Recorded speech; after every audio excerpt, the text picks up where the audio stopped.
Olá pessoal, tudo bom? Então, hoje eu vou ensinar vocês a trabalhar com um programa, né? Na verdade é um package do R, tá desenvolvido pelo Ian Havel, tá? Esse programador, ele desenvolveu um package para trabalhar com análise filogenética, né? Fazer várias. Então esse pacote, o PyTools, né, que é o pacote que eu vou ensinar vocês a mexer hoje, utilizar na verdade duas funções desse pacote. Ele é utilizado para uma infinidade de coisas para a gente fazer cálculos de macroevolução em uma filogenia. Tá? Você pode virar árvore, plotar árvore de diferentes formas. Mas um ponto bem interessante desse pacote é que tem duas funções lá que faz a reconstrução de estados ancestrais. Isso pode ser bem interessante em vários artigos que a gente queira desenvolver, por exemplo, se a gente quiser saber o tamanho ancestral de uma determinada espécie, a área, o habitat de uma determinada espécie. É claro que esse método vai ser mais poderoso, né, para realmente reconstruir o caráter ancestral, o estado ancestral, se você saber como esses caracteres eram nos ancestrais, ou em alguns ancestrais, né, ou em alguns fósseis. Né? Quanto mais a gente sabe, quanto mais informação fóssil a gente juntar com a nossa árvore, mais certeza a gente vai ter aí da reconstrução. Né? Por exemplo, se a gente pensar aí nos cavalos ou grupos aí de mamíferos, por exemplo, né? A informação de onde alguns grupos de mamíferos viviam ou do tamanho dos cavalos vai ser importante para a gente fazer uma reconstrução e saber aí exatamente qual é o tamanho do ancestral de todos os cavalos, se ele era grande, se era pequeno, se era um mamífero, né, pequeno, do hábito dos mamíferos, da onde os mamíferos realmente viviam na época, alguns milhões de anos atrás, o ancestral é de todos os mamíferos e tudo mais, tá? Então, sabendo a informação de alguns fósseis, ajudaria muito na reconstrução. Então, ela vai ser mais exata quanto mais a gente conseguir juntar com informações fósseis, né, da paleonto. Mas, mesmo assim, sem essas informações, esses métodos são bem poderosos. Né? Poderosos porque é muito difícil a gente saber como era, onde vivia o ancestral. Mas saber como era e onde viviam muitas vezes pode explicar a evolução daquele grupo. Porque no fundo é isso que a gente quer saber aqui, está estudando evolução. E nós queremos saber por que um grupo chegou a ter um sucesso evolutivo tão grande, né, com uma diversidade enorme, aí, como existem vários gêneros. E por que alguns grupos têm um sucesso evolutivo, bom, comparativamente a outros, não tão grande. Né? Tem um número pequeno de espécies ali dentro daquele grupo. Então essas funções ajudam a gente a entender bastante, de uma maneira um pouco mais aprofundada, a evolução de vários grupos aí. Tá? Bom, então quais são essas funções, né? E onde a gente vai trabalhar? Eu vou até apagar aqui, vou começar de novo. Então a gente vai trabalhar com alguns packages do R. O package principal do R vai ser o PyTools. Tá? Mas a gente também vai utilizar o Ape, né? Eu falei já do Ape para vocês acho que uns vídeos atrás, que ele é um programa que faz cálculos em filogenias, e o Geiger, tá? Ele também faz vários cálculos estatísticos em uma filogenia. Então aqui eu vou passar esses scripts para vocês, né, na descrição dos vídeos. O primeiro comando aqui realmente é para instalar o programa. Né? Então a gente não vai dar esse comando porque nesse meu computador esses programas já estão instalados. Né? Lembrando que eu estou trabalhando aqui no RStudio, eu tenho o R instalado, só que eu também tenho o RStudio, que é uma plataforma mais amigável de se trabalhar com R. Então aqui eu tenho os scripts, aqui eu tenho o console, aqui eu tenho uma tela que tem alguns arquivos, os plots, os pegs, ajuda a visualização de algumas coisas. E eu tenho uma área de trabalho que na verdade mostra o histórico, né, de comandos dados e o que tem na memória aqui do programa atualmente. Né? Eu posso limpar as funções, né, que estão na memória, ou posso visualizar as que já estão carregadas na memória aqui. Então vamos começar aqui. Lembra que Command Enter, tá? Eu jogo diretamente aquela função dessa linha para o console. tá? Você deu um command enter library Geiger ape, que é, deu command enter na linha library ape. Agora eu vou dar o mesmo command enter na linha library Geiger. Você vê que ele joga o comando lá para baixo, né? E aqui library FiTools, então joga o comando lá para baixo. Ok, então eu carreguei. Se vocês virem aqui agora, vocês vão ver que o FiTools está habilitado, o ape e o Geiger estão todos habilitados, tá? Bom, vamos definir nossa área de trabalho. Outra coisa, antes de iniciar qualquer análise, eu defino a área de trabalho. Então vou aqui set working director, choose director, tá? Na verdade a minha já está definida, mas eu vou entrar aqui para mostrar para vocês onde a gente vai trabalhar. A gente vai trabalhar aqui nessa pasta SimMap, ContMap, que eu criei, que são as duas funções aí do FiTools, tá? Eu criei uma pasta trabalho, tá? Então eu tenho uma pasta que eu tenho a árvore, uma pasta que eu tenho os dados, uma pasta que eu tenho os scripts do R e uma outra pasta que eu chamo de trabalho, que é onde eu vou jogar os arquivos de saída, tá? Eu vou entrar na pasta trabalho, clicar em Open. Tá? Então é a mesma pasta aqui, pessoal, essa pastinha que eu tenho aqui, na qual eu tenho a árvore filogenética em uma, os dados aqui tanto de habitat quanto de tamanho. Eu vou falar disso daqui a pouco, né? Porque habitat seria algo em estatística que a gente chama de caracteres discretos, tá? Por exemplo, o que é um caráter discreto? 1, 2, 3, 4. Tá? Então, um habitat, por exemplo, é presença e ausência. Eu estou naquele habitat ou não estou, o ancestral está ou não presente naquele habitat. Ou ele está, que eu posso chamar de 1, ou ele não está, que eu posso chamar de 0. Tá, caráter contínuo é, por exemplo, o tamanho é um exemplo de caráter contínuo. Por exemplo, eu tenho 1,71 de altura, 1,71 m de altura. Outras pessoas podem ter 1,65 m de altura. E assim por diante. Então, o tamanho, a massa corpórea são caracteres que a gente chama de caracteres contínuos. Em estatística, a gente trata diferente, né, o que a gente chama, os caracteres discretos dos caracteres contínuos. Ok? Por isso que existem dois modelos, né? Então, o modelo do ContMap, que é Continuous Characters, né? E SimMap, que são a simulação de caracteres discretos. Bom, como nós vamos trabalhar aqui? Primeira coisa que nós vamos fazer é, antes de habilitar a árvore aqui, existe uma outra conjunto de funções que são necessárias para realizar essas análises. Então a gente vai ter o FiTools, o ape, o Geiger e um outro conjunto de funções que está aqui nesse outro arquivo, que eu também vou disponibilizar para vocês aí na descrição do vídeo. Tá? Então aqui já tem a library, eu já carreguei isso daqui, mas eu vou carregar todas essas funções aqui. Tá? Eu não sou um programador, eu só utilizo das funções já escritas. Então tem um amigo meu, né, o Vitor Tagliacolo, que realmente escreveu essas funções aqui do R. Tá?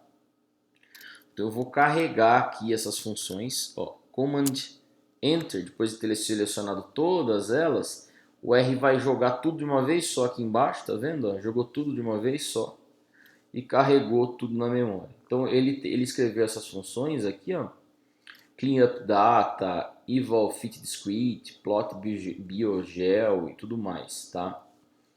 Então é necessário algumas dessas funções em conjunto com os packs ape, Geiger e FiTools para realizar nossas análises. Então vamos começar, tá?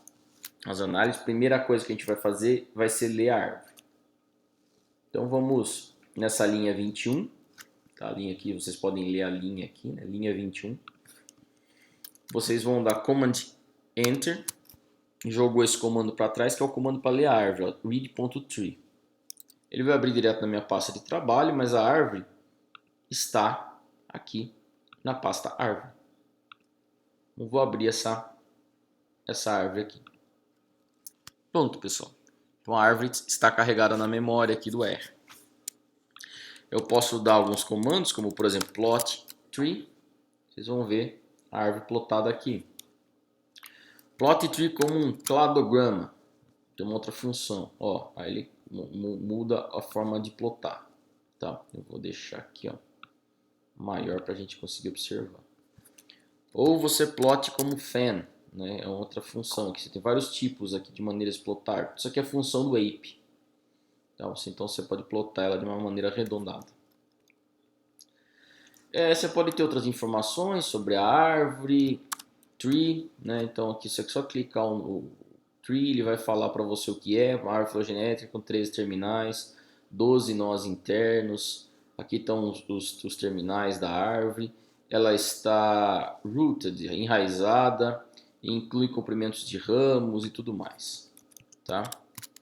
Se você clicar str tree, você tem outras informações sobre a árvore aqui, ed, né, os nós, são quantidade de nós, outra maneira de escrever os números de terminais.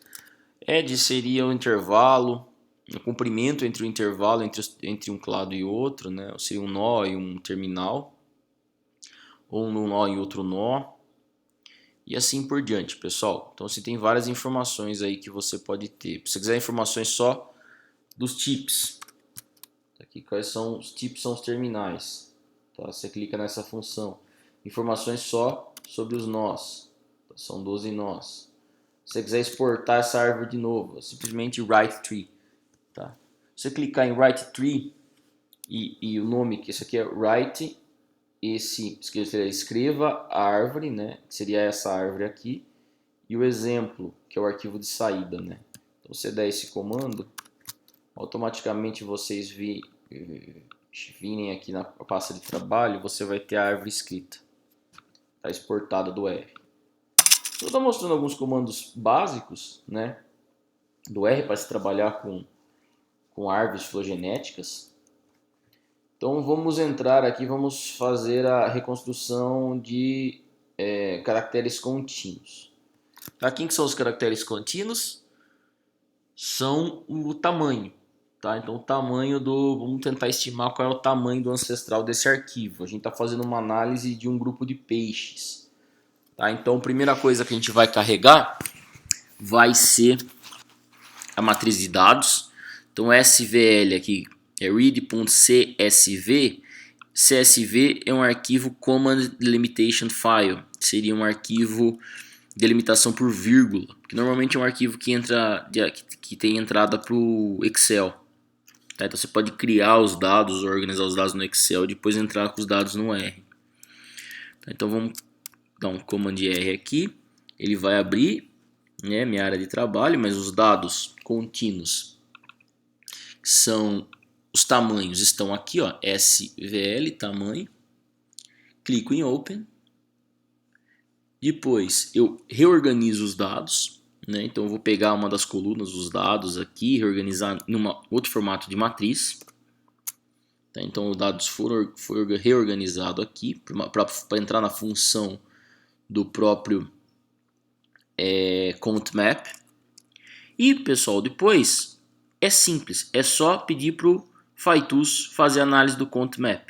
Tá? Count map, a árvore é chamado tree, os dados é SVL e plot os dados. Então, clicou aqui, pronto, ele já exportou um arquivo que chama objeto, que inclui aí os nossos dados. Tá? Eu pedi para ele plotar esse objeto, né? Melhor, inclui a reconstrução dos caracteres ancestrais. Tá? Então vamos plotar aqui os dados. Se vocês virem aqui, os dados estão plotados.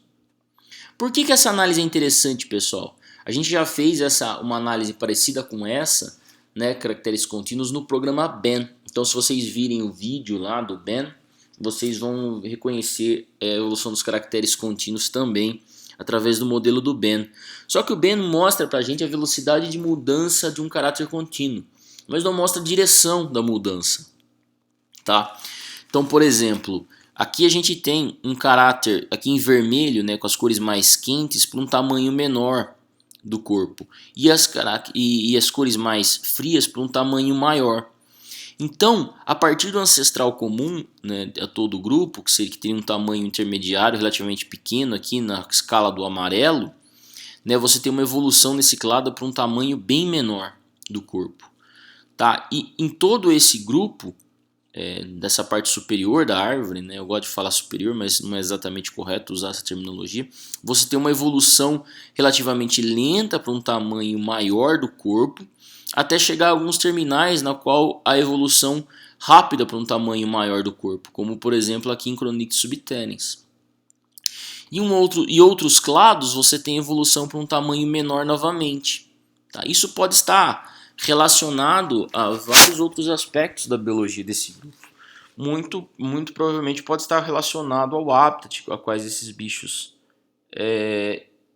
vivem. Né? Por exemplo, se você tem um hábitat de corredeira muito forte, um bicho de tamanho pequeno não consegue sobreviver nesse tipo de hábitat. Então pode ter algumas pressões de seleção aí para um crescimento do tamanho do corpo de alguma dessas espécies. Outras, que vivem mais associada à vegetação, pode ter uma pressão para uma evolução para um tamanho menor do corpo. Tá, pessoal? Então, isso daqui é só uma amostra de como a gente pode interpretar esses dados aqui. Então, continuando aqueles vídeos lá do Ben, né? Então, dando continuidade, retomando só, né? Então, aquele modelo mostra a velocidade da mudança e aqui mostra para a gente a direção da mudança. Por isso que essas análises elas não são exclusivas, né? Não exclusivas, você não pode excluir uma em detrimento da outra. É melhor você fazer todas as análises para ter uma interpretação geral a partir de vários modelos, né? Biologia é uma coisa muito complexa, é difícil a gente falar, vou fazer uma única análise, já vou interpretar os dados e vamos ver, essa aqui é a minha hipótese. Não, a gente tem uma infinidade de modelos, eles têm ideias diferentes, parâmetros diferentes, então é melhor a gente fazer esses conjuntos na verdade realizar diferentes tipos de análise e interpretar aí o conjunto como um todo, tá? Então essas análises Ben e o Faitu são complementares na minha opinião, dentre outras análises que são possíveis de serem feitas. Bom, vamos continuar então aqui. A gente pode plotar esse objeto em diferentes formas. Olha que interessante esse plot, através de um fenograma. Esse fenograma é muito legal porque ele plota aqui a árvore filogenética numa escala de tamanho.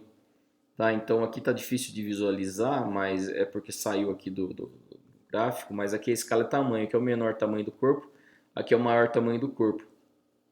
Então você tem aqui, por exemplo, um grupo que tem um maior tamanho comparado ao outro grupo aqui. Então provavelmente na evolução desse clado aqui, há uma pressão para evolução para um maior tamanho de corpo.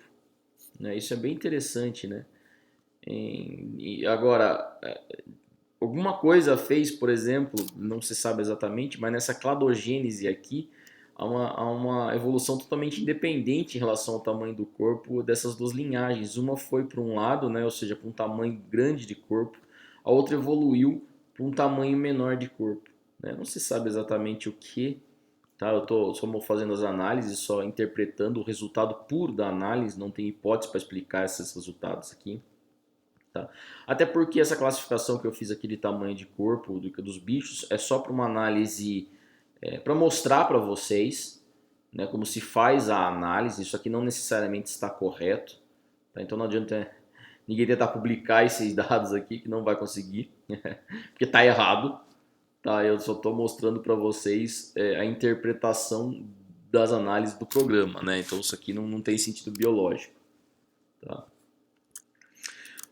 Ok, pessoal, então essa daqui viu que foi bem fácil, bem rápido. Depois que você tem os comandos escritos, a análise é bem rápida. Então essa análise aí foi a análise do CountMap.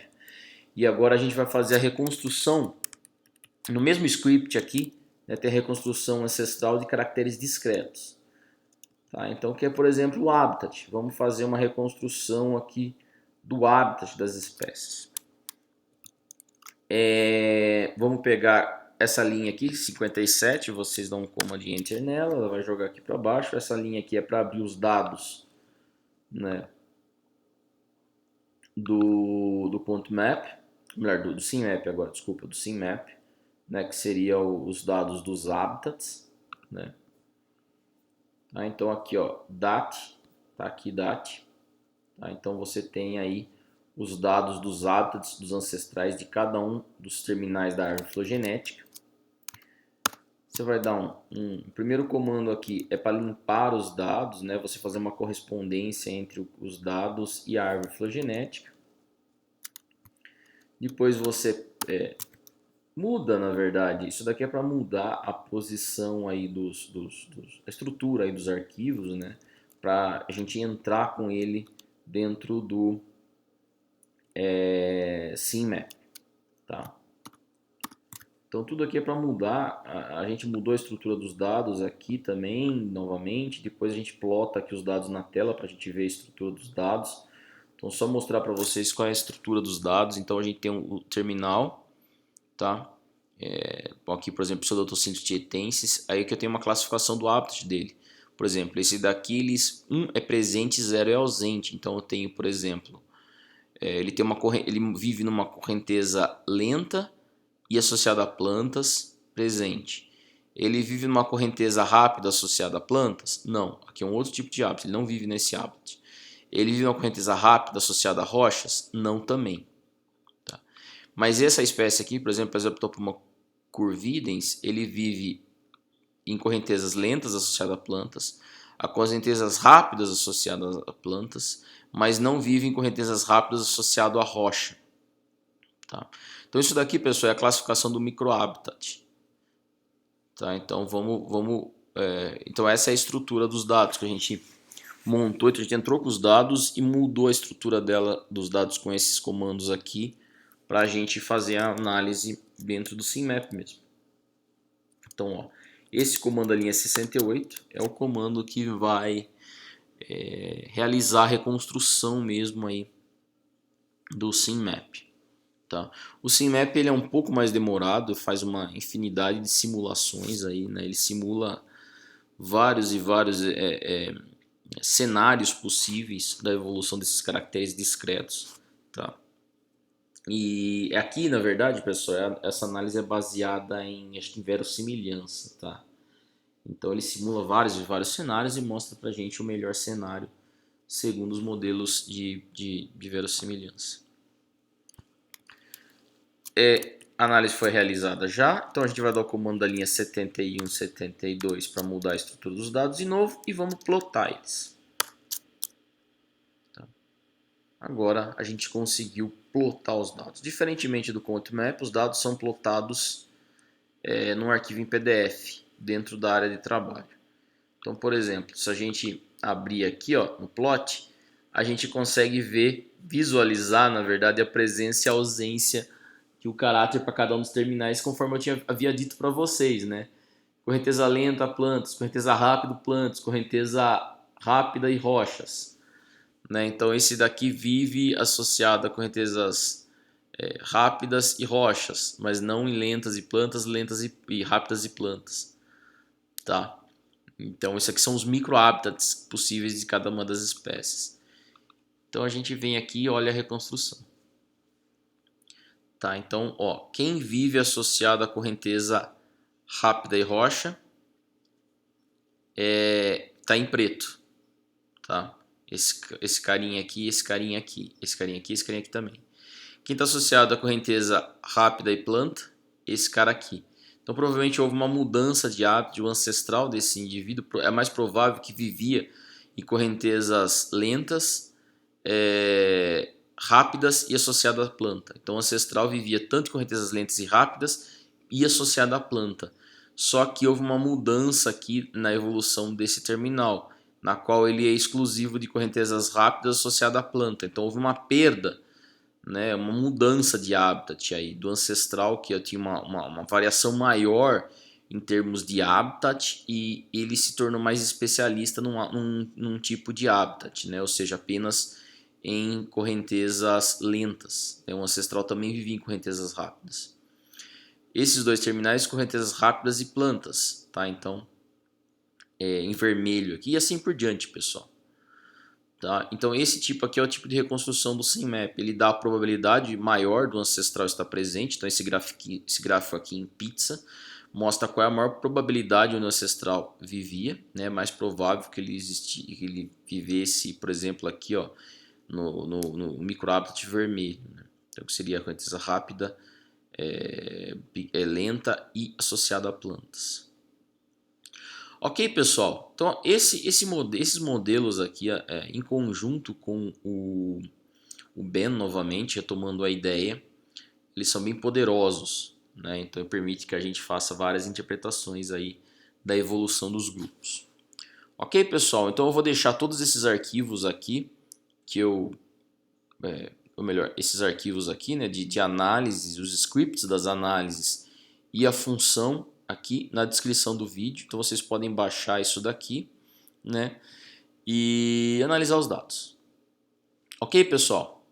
É isso. Até o próximo vídeo.